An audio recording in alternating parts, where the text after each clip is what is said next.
E aí, pessoal, tudo bem com vocês? Já chega dando um like aí, hein?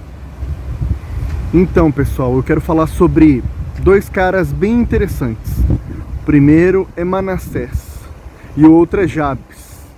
Manassés, ele foi um rei em Israel.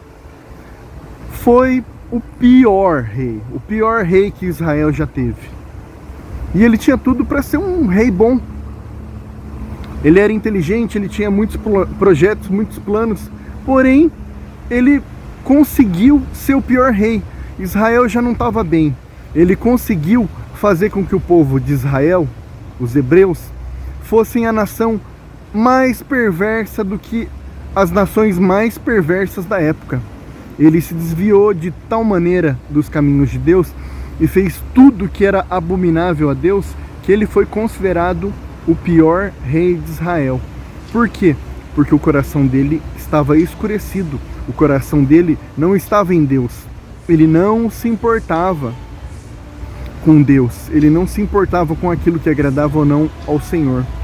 Já Jabes, que era um cara que tinha tudo para ser um nada, para dar tudo errado, ele era da linhagem dos reis de Israel também.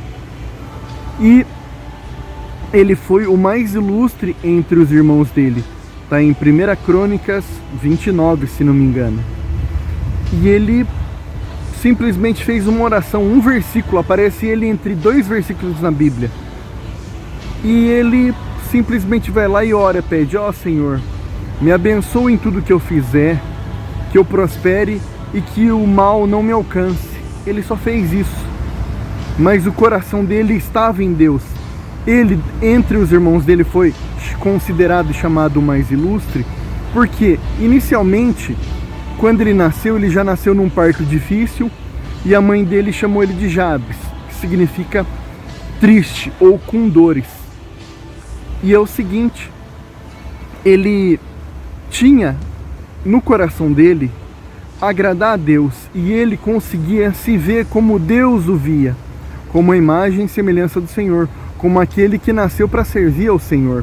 Então, antes mesmo dele ser qualquer coisa, ele já tinha a postura de vencedor, ele já tinha aquela postura esperançosa, aquela postura de quem veio para este mundo para servir, para ser útil.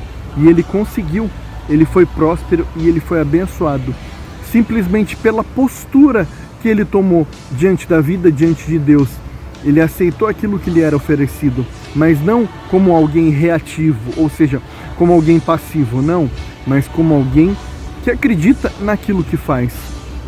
E essa é a postura que nós temos que ter, ainda que as circunstâncias estejam contra a gente, porque a vida é assim mesmo. Ainda que esteja tudo difícil, nós temos que ser como Jabes, que fez uma oração tendo a certeza de que o Senhor, o nosso Deus, ele ouviria e ele faria aquilo que nós pedimos. Então vamos ser como Jabes, que quando vai fazer alguma coisa, quando vai pedir alguma coisa a Deus, sabe que Deus é Pai, reconhece a Deus em todos os caminhos e crê que vai ser ouvido. Deus te abençoe e que você tenha uma semana maravilhosa.